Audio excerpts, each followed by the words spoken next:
بسم اللہ الرحمن الرحیم۔ السلام علیکم فرینڈز، میں ہوں کامران سنگھ مٹالوی اپنے پروگرام گونج کے ساتھ، اور ہمیشہ کی طرح میرے ساتھ موجود ہیں میرے ساتھی پینلسٹ، انتہائی نفیس آدمی اور ماہر تعلیم اور سینئر صحافی جناب عدنان عالم صاحب۔ عدنان صاحب، آپ کو ایک بار پھر پروگرام میں خوش آمدید۔ بہت شکریہ بٹالوی صاحب۔ عدنان صاحب، اس دفعہ جو موضوعات میں لے کر آیا ہوں وہ چار جو ہے وہ خبریں ہیں جن پر جو ہے وہ آپ اپنی جو ہے ماہرانہ روشنی ڈالیں گے۔ پہلا تو جو اہم ترین ہاٹ ایشو ہے جو کہ بڑا ویری ریسنٹ ہے، اور وہ ہے پیٹرول پمپ جو کہ عوام پر جو ہے رات کی تاریکی میں جو ہے نا گرایا گیا۔ دوسرا ہے اہم ترین گزشتہ روز جو ہے میٹرک کے رزلٹ جو ہیں ان کا پنجاب بھر کے بورڈز نے جو ہے نا اعلان کیا ہے، اس پر بات کریں گے۔ اور تیسرا، پاکستان کی جو ہے سی پیک کے ساتھ جو معاہدہ تھا، سی پیک کا جو پروجیکٹ تھا، اس کی جو ہے تکمیل کو 10 سال ہو چکے ہیں، اور اس کی 10 سالہ جو ہے وہ تقریب جو ہے منائی جا رہی ہے۔ اور چوتھا ایک ایسا جو ہے وہ ایشو ہے جس کے اوپر لوگوں کی بہت کم جو ہے وہ توجہ جاتی ہے، وہ یہ ہے کہ ہمارے جو شمالی علاقہ جات یا سیاحتی مقام ہیں، بالخصوص وہ کسی بھی علاقے میں ہوں، وہاں پر حادثات کی ریشو جو ہے وہ دن بدن جو ہے اس میں اضافہ ہو رہا ہے۔ تو سب سے پہلے عدنان صاحب، میں جو پہلا اور اہم ایشو ہے پیٹرول بم کے اوپر جو ہے نا وہ جاننا چاہتا ہوں، جس نے ہمارے پاکستانیوں کی نیندیں جو ہے ایک بار پھر اڑا دی ہیں۔ آپ بتائیں اس کے بارے میں آپ کا کیا خیال ہے؟ بٹالوی صاحب، یقیناً آج تو آواز ہی نہیں نکل رہی، اس بم نے اتنا صدمہ دیا ہے کہ آپ یقین کریں کہ یہ بم نہیں، اب تو یہ کوئی میزائل سے بھی بڑھ کر چیز لگنا چاہیے۔ اور یہ بڑی ناکامی ہے، میں کہتا ہوں نااہلی ہے کہ ہم نے آئی ایم ایف کے معاہدے کے بعد بڑی نوید تو سنائی تھی اس حکومت نے لوگوں کو، پتہ نہیں پاکستان ڈیفالٹ سے بچ جائے گا اور پتہ نہیں کیا ہو جائے گا ہمارے حالات پر، ہمارے کام آ جائے گا اس میں۔ لیکن عام آدمی کو تو دیکھیں کے پاس تو کچھ بھی نہیں رہ گیا، کہ حالات تو کیچڑوں والے ہو چکے ہیں۔ اب یہ جو پیٹرول پمپ آیا ہے ایک دم سے 20 روپے کا اضافہ، اس کے اثرات دیکھیں آپ کہ کہاں کہاں جا کر اس کے اثرات پڑیں گے۔ اب دیکھیں، میں ایک جنرل سی بات کر رہا ہوں، یہ اسے کوئی ڈکی چپکی بات نہیں ہے کہ جب پیٹرول کی قیمت بڑھتی ہے تو ہر چیز کی قیمت بڑھ جاتی ہے۔ وہ چیزیں جن کا تعلق براہ راست پیٹرول سے نہیں بھی ہوتا نا، تو وہ بھی لوگوں کے پاس جواز ہوتا ہے کہ جی پیٹرول بڑھ گیا لہٰذا اب یہ قیمتیں ہم نے بھی بڑھا دی۔ لہٰذا یہ تو براہ راست اثر جو ہے نا ایک عام آدمی پہ، بالکل لوئر طبقہ جو ہے ہمارا نا، اس کے اوپر اندازہ نہیں ہے مجھے کہ جو ادارے بیٹھے ہیں، جو دیکھتے ہیں، جو ہمارے چیک اینڈ بیلنس پہ بیٹھے ہیں، وہ اس چیز کو کیوں نہیں دیکھ رہے؟ ہم جہاں باقی باتیں سوچتے ہیں، ہم نیشنل لیول پہ، انٹرنیشنل لیول پہ، بٹالوی صاحب اس طرف بالکل کوئی توجہ نہیں ہے۔ بٹالوی صاحب اس طرف کوئی توجہ نہیں ہے۔ آپ دیکھیں کہ اس طرف نہیں دیکھا جا رہا کہ کیا حکومتی پالیسیاں جو ہیں ان کا اثر کون کون سے طبقات پہ کس طرح جا کے پڑتا ہے۔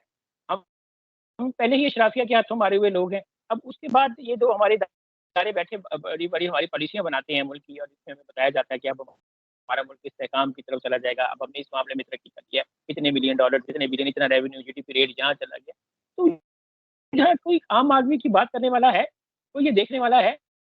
میں سمجھتا ہوں اس پہ تو بہت زیادہ اس وقت بڑی نظر ثانی کی ضرورت ہے۔ اس فیصلے پر یہ بالکل نامنظور ہونا چاہیے، فیصلہ اس کے اوپر بالکل عمل درآمد نہیں ہونا چاہیے، لیکن حرکت میں آنا چاہیے، خاموش آوازیں لگانی چاہیے۔ آپ کو شاید یاد ہو کہ چند دن پہلے ڈونگرے بج رہے تھے کہ جی آئی ایم ایف کے ساتھ مذاکرات کامیاب ہو گئے ہیں۔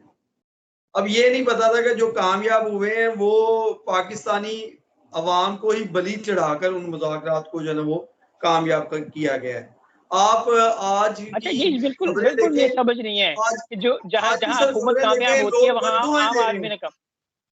بد ایسا دعائیں ہی دے ہے، رہے ہیں سر ایسا آج ہی ہے، کی خبریں جہاں دیکھیں۔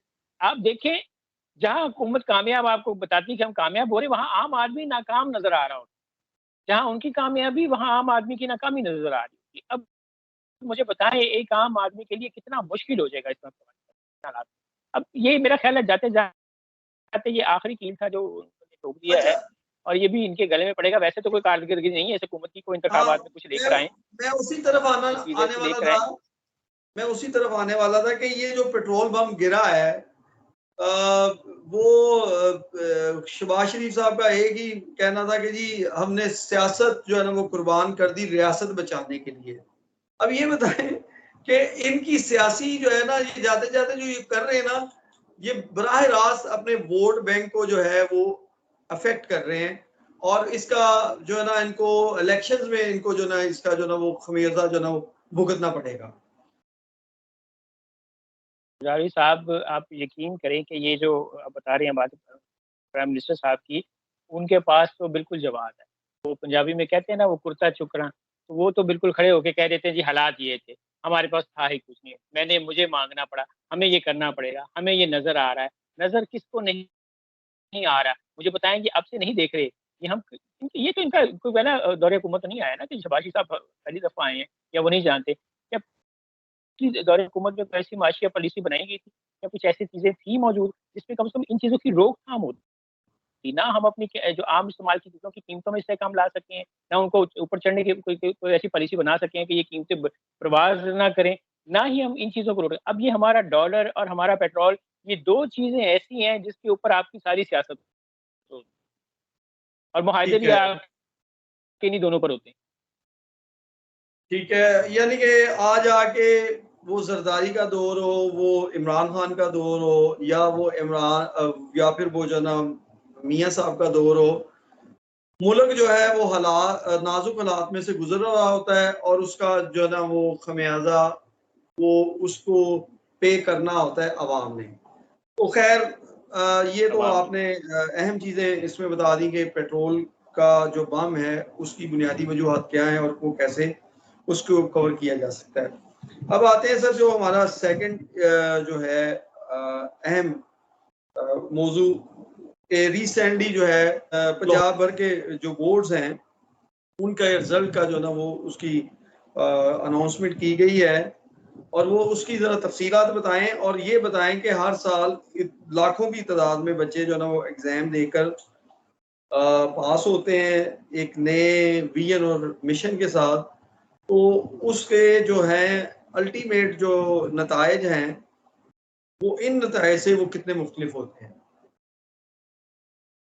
دیکھیں جی یہ پنجاب کے تمام جو بورڈز ہیں ان کا متفقہ جو ایک ایوریج نکالی جائے, ایک شرح نکالی جائے, تو 80% رزلٹ آیا تو اس دفعہ بھی اچھا. آیا ہے. اور ہم ہمیشہ سنتے رہے ہیں, جو میرے پاس تفصیلات ہے اس میں لاہور کا 74% ہے, گجرانوالہ کا 80% ہے, فیصل آباد کا 81% ہے, راول پنڈی کا 70% ہے, اور اسی طرح سرگودا 82 ہے, بہاولپور بھی کوئی 80-82% رزلٹ آیا ہے.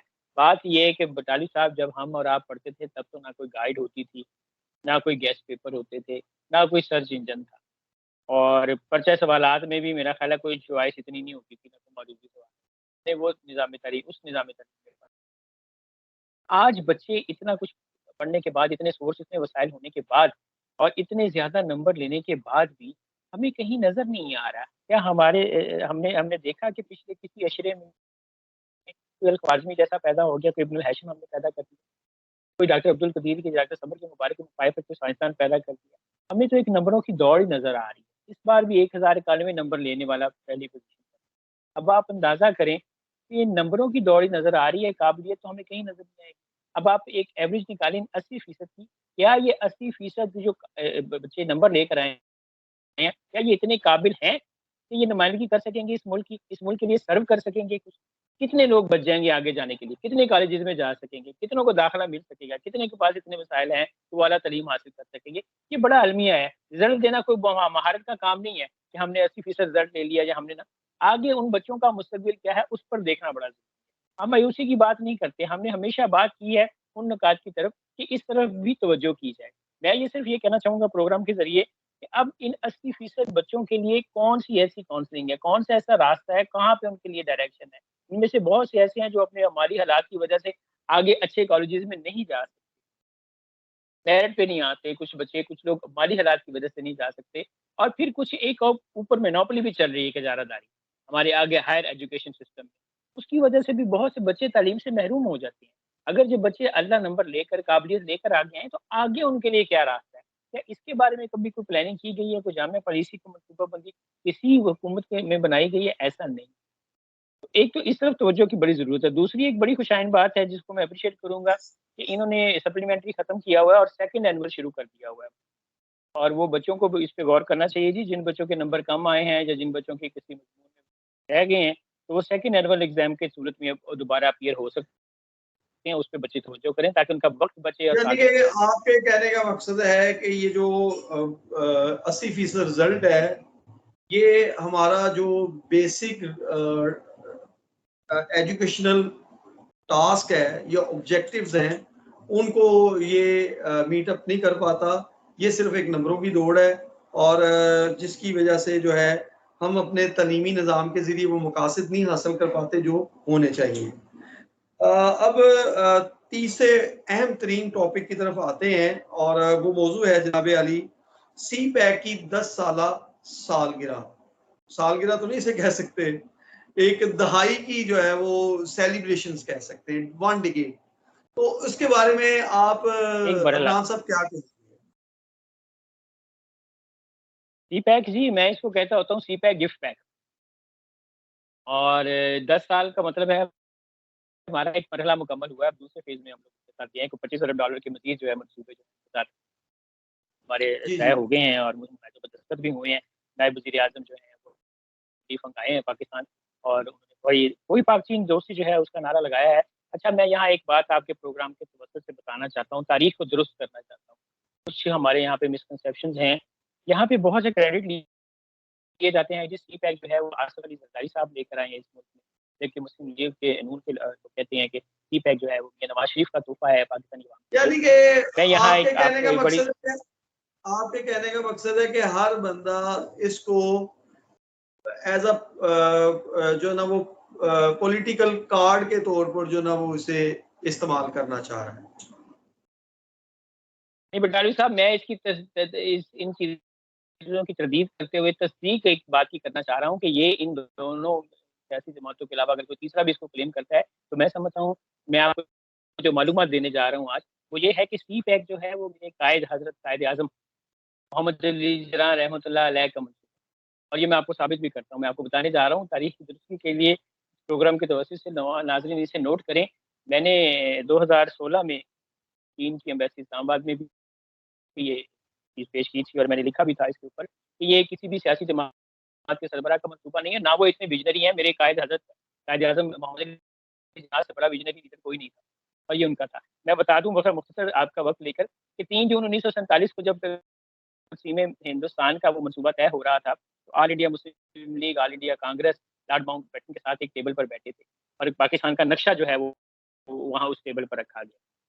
اسے دیکھ کے سب لوگ مایوس ہو گئے کہ یہ کیا کٹا پٹا ٹوٹا پھوٹا پاکستان ہمیں دے رہے ہیں. کبھی کہیں آسام ہے, بنگال کہیں ہے, اور کہیں دیکھا نا آپ نے جو نقشہ اصل تھا جس میں وہ ٹوٹا پھوٹا پاکستان ہمیں کہیں کہیں سے گزر گیا. مسلم لیگ والے بہت شدت سے ناراض ہوئے جبکہ حضرت قائد اعظم نے اس میٹنگ کے دوران, اچھا یہ منٹس میں درج ہے, یہ میں گزٹ آف انڈیا جو ہے آپ اس میں دیکھیں تو یہ منٹس میں درج ہے. حضرت کرم سنگھ نے نقشے کو دیکھتے ہوئے اس پاکستان کو قبول کر لیا کہ مجھے یہ پاکستان قبول ہے. اچھا ہوا یوں کہ جب وہ میٹنگ کا اختتام ہوا, یہ میں تاریخ کے حوالے سے بات کر رہا ہوں اور یہ بڑی مثبت بات کر رہا ہوں, جب اس میٹنگ کا اختتام ہوا تو آل انڈیا مسلم لیگ کے جتنے بھی رہنما تھے انہوں نے حضرت قائد اعظم سے کہا یہ آپ نے کیسے ہاں کر دی, یہ بالکل کٹا پھٹا ٹوٹا پھوٹا کہیں سے کہیں پاکستان اور کشمیر کا کون سا حصہ ہمیں مل رہا ہے, کون سا کہاں سے کون. تو وہ حضرت قائد اعظم نے انہوں نے کہا کہ آپ لوگ نہیں. حضرت قائد اعظم نے فرمایا کہ میں دنیا بھر کی ترقی کا راستہ پاکستان سے گزرتے ہوئے دیکھ رہا ہوں. یہ تھا میرا ویژنری لیڈر, یہ تھا میرا قائد جس نے اس وقت یہ کہا کہ میں دنیا بھر کی ترقی کا راستہ پاکستان سے گزرتے ہوئے دیکھ رہا ہوں. تو آج دیکھیں اتنے سال بعد یہ دنیا بھر کی 46 ممالک کی ترقی کا راستہ ہمارے پاکستان سے گزر رہا ہے. یہ اس لیے بھی تو بڑا امپورٹنٹ ہے. تو میں کہوں گا کہ یہ ویژن جو تھا یہ میرے قائد کا تھا, قائد اعظم حضرت محمد علی جناح کا تھا. یہ کسی اور سیاسی لیڈر کو اس کا تمغہ لینے کی ضرورت نہیں ہے. یہ انہی کی سوچ تھی جنہوں نے یہ ملک دیا اور جنہوں نے یہ جو کچھ ہمیں جس نقشے اور جس اصولوں کے تحت ملا اس میں ان کا سارا ویژن تھا. انہوں نے اس کو کیوں قبول کیا, ان کی وسعت نظر تھی. وہ ہمارے کسی ایک لیڈر میں اس وقت موجود نہیں ہے. سی پیک میرے قائد حضرت قائد اعظم محمد علی جناح کا دیا ہوا تحفہ ہے. یہ ان کا ویژن تھا. وہ دیکھ رہے تھے کہ پاکستان میں سے کتنے ممالک کا راستہ گزر سکتا ہے ترقی کے لیے, کن ممالک کو کہاں تک جانے کے لیے پاکستان سے ہی ہو کر گزرنا پڑے. یہ ان کا فرض ہے. تو ایک تو اس کی تصدیق کریں. باقی یہ اچھی چیز ہے جی. 10 سالہ سالگرہ پہ انہوں نے یادگاری سکہ بھی حکومت نے جاری کیا ہے, اور امید ہے انشاءاللہ یہ منصوبہ مکمل ہوگا, اور ہونا بھی چاہیے. اس سے لاکھوں لوگوں کا روزگار جو ہے ہمارے پاکستان میں بھی خوشحالی ہے. جی عدنان صاحب, میں آپ کی بات کو انڈوز کرتا ہوں کہ حضرت قائد اعظم محمد علی جناح رحمۃ اللہ علیہ کا اس وقت کا جو دور اندیشانہ فیصلہ تھا وہ در حقیقت سی پیک کی بنیاد وہی بنا. لیکن آج کے جو اس وقت پریزنٹ سینیریو ہے اس میں کوئی یہ دو رائے نہیں ہے, کوئی شک کی بات نہیں ہے کہ جو ہماری خارجہ پالیسی ہے, جو آنے والی نسلیں ہوتی ہیں جو اس کو لے کے چلتی ہیں, یہ بڑی زبردست رہی ہے. اس میں چاہے پیپلز پارٹی کا کردار رہا, چاہے وہ مسلم لیگ نون کا کردار رہا, یا کسی آمر کا کردار رہا, وہ جو ہے وہ الٹیمیٹلی جو ہے وہ پاکستانیوں کے لیے اور پاکستان کے لیے فائدہ مند ہے. اور یہ جو سی پیک ہے اور اس کی 10 سالہ جو تقریب ہے, یہ پوری دنیا کے لیے ایک مثال ہے. اور یہ اس تقریب کے ذریعے یہ ثابت کیا جا رہا ہے کہ جو ورلڈ پاک چین دوستی کے حوالے سے بولے جاتے ہیں وہ بالکل جو ہے وہ ایکوریٹ ہیں, درست ہیں. اور اس کے اوپر پنجابی چکندے نا پہرا دندے پہ نے, وہ بالکل ایسے ہی ہے کہ پاک چین دوستی جو ہے وہ سمندر سے گہری ہے, اور جو ہے وہ ہمالیہ سے بلند ہے, اور شہد سے میٹھی ہے. اور اللہ تعالیٰ پاکستان کی اور چین کی اس دوستی کو اور اس جو بے مثال جو ہے شراکت داری کو جو ہے وہ قائم و دائم رکھے. ایون کہ پاکستان اگر چین اس کے پیچھے نہ ہوتا, پاکستان کے پیچھے نہ ہوتا, تو نہ آپ ایٹمی طاقت بنتے, نہ آپ کے پاس جو ہے وہ لیٹسٹ ٹیکنالوجی ہوتی, نہ آپ جو ہے وہ انٹرنیشنل لیول پر جا کے آپ لوگوں سے بات کرنے کے اہل ہوتے. یہ ساری چیزیں اسی کے بلبوتے پر ہوئی ہیں. اور اللہ تعالیٰ اس جو خارجہ پالیسی کو ہے کبھی تبدیل نہ کرے. اور یہ ڈیپینڈ کرتا ہے کہ کتنی حکومتیں آتی ہیں اور جاتی ہیں, لیکن کچھ ایشوز ہوتے ہیں جن کے اوپر جو ہے وہ کراس ہوتا ہے کہ اس کو نیور اینڈ ایور چینج کیا جائے گا. لیکن یہاں پر ایک اہم چیز میں بتا دوں, اور آپ کو بھی پتا ہے, بلکہ میں یہ پوچھنا بھی چاہوں گا, مختصر ٹائم ہے, اس میں یہ بتائیے گا کہ جب ایک پالیسی ایسی ہوتی ہے جس کے اوپر ہر حکمران کو ماننا پڑتا ہے, تو سی پیک یا پاک چائنا دوستی تو ایک اٹوٹ حصہ ہے ہر خارجہ پالیسی کا. تو خان صاحب نے یہ کیا کر دیا کہ اس نے اس دوستی کو رسک پر لگا دیا اور سی پیک کو ریورس کر دیا اور ٹوٹل اس پروجیکٹ کو ناکام کرنے کی کوشش کی. تو یہ ایک بہت بڑا جو ہے نا وہ سوالیہ نشان ہے کہ واقعی یہ پھر بات ثابت ہوتی ہے نا کہ فارن پے رول پر یہ وزیر اعظم صاحب تھے جنہوں نے ان کے مقاصد کو پورا کیا. بڑا مختصر میں کہوں گا آپ سے, میں یہی سمجھتا ہوں کہ تحریک انصاف کی حکومت اور ان کے چیئرمین جو ہیں وہ ایک مخصوص ایجنڈے کے تحت ہے, اور اس مخصوص ایجنڈے پر وہ کام کرتے ہیں, اور یہ بھی اس کا حصہ تھا. اسی لیے اس پہ تو جتنی بحث کریں گے ہم جتنی بات کریں گے وہ صاف ظاہر ہے. جب کچھ لوگ مخصوص ایجنڈے پر آتے ہیں تو وہ اپنے کام کرتے ہیں, ان کو غرض نہیں ہوتی, قومی مفادات نہیں ہوتی. یہ آپ کی بات بالکل درست ہے. یہ پیک جو ہے یہ صرف ہماری دوستی کی مثال نہیں ہے. آپ نے دریا کو جو ہے نا وہ کوزے میں بند کر دیا کہ مخصوص ایجنڈے پہ آئے تھے, اور مخصوص ایجنڈے میں بے شمار چیزیں ہوتی ہیں. جی نیکسٹ آتے ہیں جی اپنے لاسٹ موضوع پہ. سیاحتی مقام جو ہے نا وہ جناب کسی بھی ملک کے لیے ایک تو وہ ریونیو کا بہت بڑا ذریعہ ہوتے ہیں, دوسرا اس ملک کے شہریوں کے لیے جو ہے نا انٹرٹینمنٹ کا اور جو ہے نا وہ ریفریشمنٹ کا ایک ذریعہ ہوتے ہیں. لیکن وہ لوگ جو وہاں پر سیر کرنے کے لیے جاتے ہیں تو وہ اپنی زندگیاں گوا کے جو ہے نا وہاں اس دنیا سے رخصت ہو جاتے ہیں. تو پاکستان میں سیاحتی مقامات بالخصوص ماؤنٹین ایریا میں جہاں پر بہت زیادہ سیاح جاتے ہیں اور وہ پاکستان کی ایک اہم ترین جو ہے وہ جو ہے نا وہ اثاثہ ہے. آپ یہ بتائیں کہ یہ سیاحتی مقامات پہ جو ہے حادثات کیوں بڑھ رہے ہیں اور اس کا حل کیا ہے؟ کارلی صاحب، یہ ہر سال گرمیوں کا موسم جب آتا ہے تو ہمارے یہاں روایت بن چکی ہے کہ لوگ اپنی فیملیز کے ساتھ جو ہے وہ پہاڑی مقامات پر جاتے ہیں، خوشگوار لمحات گزارتے ہیں. ہم آج اپنے پروگرام میں اس وجہ سے لوگوں کو یہ بتانا چاہیں گے کہ آپ کی زندگی بہت قیمتی ہے اور وہ لمحے جو آپ وہاں گزارتے ہیں وہ ایک یادگار لمحے. اچھا، پچھلے کچھ عرصے سے دیکھنے میں آیا ہے کہ سیاحتی مقامات پر بہت زیادہ حادثات. ایک وجہ تو تیز رفتاری ہے. جیسے کہتے ہیں کہ لوگوں نے بڑا مختصر سا ٹور رکھا ہوتا ہے، 3-4 دن کا رکھا ہوتا ہے، تو اس میں تیز رفتاری جو ہے وہ اندر پیدا ہو جاتا ہے. اس کے علاوہ بھی کچھ چیزیں ایسی ہیں. آپ کو اندازہ ہے کہ پچھلے ماہ جولائی میں کہ 30 کے قریب حادثات ہوئے، لینڈ سلائڈنگ بھی تھی، ہائی میں جو ہے وہ گر رہی تھی. 4 سے اوپر لوگ جولائی کے آخری ہفتے میں جو ہے میں نے دیکھا ہے کہ وہ جان سے سیر کرنے کے لیے گئے ہیں. اور وہاں پر تھوڑا سا میں اس میں دیکھنے والی بات ہے، آپ نے 3 سال پہلے دیکھا مری میں بھی جو کچھ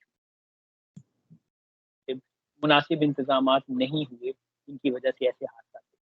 ہمیں دیکھنا پڑے گا، جہاں ضروری ہے وہاں کنکریٹ کی باڑ بنائیں، ٹھیک ہے، ایسا کریں. وہاں پر دیکھیں راستے جو ہیں آپ کو پتہ ہوتا ہے کہ یہ کھائی ہے، اس سے جہاں خطرات ہیں وہاں پہ نیشنل ڈیزاسٹر مینجمنٹ جہاں لوگوں کو سہولتیں دیتی ہے اور ان کو کمپنسیٹ کرتی ہے، وہاں ان کو ایسی پلاننگ بھی کرنی چاہیے. ان راستوں پر ایسے سائن بورڈ بنانے، ایسے راستوں کی ڈائیورشن بنانی چاہیے جہاں پہ خطرات زیادہ ہوں. دیکھیں آلریڈی سیلابی ریلیں، بارشیں اور یہ چیزیں تو ان علاقوں میں عام بنتی جا رہی ہیں. اس کی طرف سے کوئی روک تھام نہیں ہوتی. ہر سال ہم دیکھتے ہیں کہ ہمارے ناردرن ایریاز میں بھی سیلابی ریلیں آتی ہیں اور بہت کچھ ہوتا ہے. بارشیں جو ہے وہ اپنے ساتھ، اچھا موسمیاتی تبدیلی کی وجہ سے کچھ زیادہ ہو، پہلے اتنا نہیں تھا. موسمیاتی تبدیلی سے ہوئی ہے پورے دنیا بھر میں، تب سے بارشوں کا سلسلہ اور سیلابی ریلوں کا سلسلہ بہت زیادہ. ابھی تک کوئی جامع پالیسی نہیں بنتی. جب تک کوئی سانحہ نہیں ہو جاتا تب تک ادارے ایکٹیو متحرک نہیں. لہٰذا لوگوں کے پاس، پہلے ہی پریشان لوگوں کے پاس اگر کچھ لمحات یا کچھ یہ چیزیں مل جاتی ہیں ان کو اپنے آپ کو محسوس کرنے کے لیے، زندگی کے کچھ لمحے اچھے گزارنے کے لیے، تو میرا خیال ہے اداروں کو اور حکومت کو اس کے بارے میں ایک جامع پالیسی بنانی. اسپیشلی کچھ خاص طور پہ جو بات کرنا چاہ رہا ہوں وہ اس پہ عمران کرنا صاحب، چاہ رہا ہوں کہ یہ بھاری پتھروں کی دیواریں بنائے. جی میں یہاں پر آپ کی بات کو جو ہے نا وہ اس سے متفق ہوں. اور ایک تجویز یہ بھی ہے، آپ جو تجویز آپ نے تجاویز دی ہیں وہ بالکل ٹھیک ہیں. تجویز یہ بھی ہے کہ چونکہ جو سیاح ہوتے ہیں نا وہ ان ایریا کے جو موسمی حالات ہوتے ہیں یا اس کی جو جیوگرافک جو ان کی جیولوجیکل جو امپورٹنس ہوتی ہے ان سے وہ بے خبر ہوتے ہیں، جبکہ مقامی باشندوں کو ان کو پتہ ہوتا ہے. تو میرے نزدیک یہ ہے کہ ایک ایسا ادارہ بنایا جائے، کیونکہ حکومت ریلائی کر رہی ہوتی ہے ڈسٹرکٹ جو گورنمنٹ ہوتی ہے ان کے اوپر، اور ڈسٹرکٹ گورنمنٹ روٹین کے مطابق ان کو ڈیل کر رہی ہوتی ہے. جب ایک ادارہ صرف سیاحوں کو جو ہے پراپر گائیڈ کرنے کے لیے اور ان موسموں کے اندر جو ہے وہ ورک کرنے کے لیے موجود ہوگا، تو پھر جو ہے وہ نہ صرف ان کو موسمی تبدیلیوں کے حوالے سے بتائے گا بلکہ ان کو یہ بھی بتائے گا کہ آپ کو جو ہے نا کس وقت نکلنا ہے اور آپ کو اپنے ساتھ کیا کیا لے کے جانا ہے اور آپ کو کون سے راستے اختیار کرنے ہیں. ایمرجنسی کی صورت میں آپ کو کیا جو ہے نا آپ کے پاس ہونا چاہیے. یہ ساری چیزیں جو ہے نا وہ جو نا اویئرنیس کے حوالے سے جو ہے نا وہ کچھ کمیونیکیٹو جو ہے کمیونیکیشن کے لحاظ سے کوئی ایکٹیویٹی بھی کروائی جائے، اور ساتھ ساتھ یہ ادارہ جو ہے پریکٹیکلی جو ہے وہ جو ہے نا وہ ڈیوٹی دیتے ہوئے لوگوں کو جو ہے نا سیاحوں کو پراپر گائیڈ لائن جو ہے نا فراہم کرے، تب جو ہے نا یہ حادثات کی جو ہے نا وہ ریشو کم ہو سکتی ہے. ڈاکٹر صاحب، یہ اس ایسے موقع پر جو ہوتا ہے، میں آپ کو بتاؤں کہ ان علاقوں میں سب سے بڑا مسئلہ ریسکیو کا ہے. جب کوئی حادثات ہو جاتے ہیں تو ریسکیو میں بہت بڑی پرابلم ہوتی ہیں کیونکہ علاقے ایسے اس قسم کا ہے. اچھا، اس کے لیے میں دیکھیں آپ نے جو بات کی بالکل درست ہے. اس میں ٹرانسپورٹ کمپنیاں جو ہیں ان کو بھی شامل کیا جائے، ٹور آپریٹرز جو ہیں ان کو شامل کیا جائے، ان کے ساتھ بیٹھ کے ایک روڈ میپ بنایا جائے. کہ ان کو پہلے جب تک یہ یہاں سے یہ اجازت نہ ملے کہ موسم جو ہے وہ کلیئر ہے یا راستے کلیئر ہیں، تب تک یہاں پہ جو ہے اس طرف کے جو ہے وہ ٹور نہ اپڈیٹ کیے جائیں۔ یہ 2-4 چیزیں ہیں، اگر اس پہ کام ہو تو میرا خیال ہے کہ ہم ان سے بچ سکتے ہیں۔ انسانی جان بہت قیمتی جان ہے، اور پچھلے 1 ہفتے میں ہم نے 50 سے زائد لوگ 2 درجن سے زائد لوگ آپ لوگ جو کہ قدرت کے نظارے دیکھنے کے، جی اس جی لیے یہ موضوع اس کو میں سمجھتا ہوں یہاں ہے، اس پہ حکومت کو توجہ دینی چاہیے، سیاحت سے ہم بڑا زیادہ نبھاتا کرنا۔ جی، thank you very much Adnan صاحب، ہمیشہ کی طرح وقت بڑی سبک رفتاری سے گزرتا ہے اور ہمیں پتہ نہیں چلا، اور ہمارا جو ہے نا وہ چاروں موضوعات جو ہیں ان کے اوپر ہماری بات چیت ہو گئی۔ میں ایک بار پھر آپ کا شکریہ ادا کرتا ہوں نالج شیئرنگ پر اور انفارمیشن پر۔ جاتے جاتے آپ سے جو ہے وہ لاسٹ ہم ہمیشہ کی طرح آپ کا پیغام جو لینا چاہوں گا، اپنا پیغام دیں آج کے لیے، ہمارے لیے کیا پیغام ہے؟ شاہد صاحب، گزشتہ روز جو ہے حضرت قائد اعظم رحمۃ اللہ علیہ کی ہمشیرہ جو ہے فاطمہ جناح کا جنم، اس موقع پر میں اپنے ملک کی ماؤں بہنوں بیٹی بتانا چاہتا ہوں کہ دنیا بھر میں سال کی بہن کا بھائی کے لیے کوشش کریں اپنی ہمدرد سارے جی بہت شکریہ، تھینک یو ویری مچ، السلام علیکم۔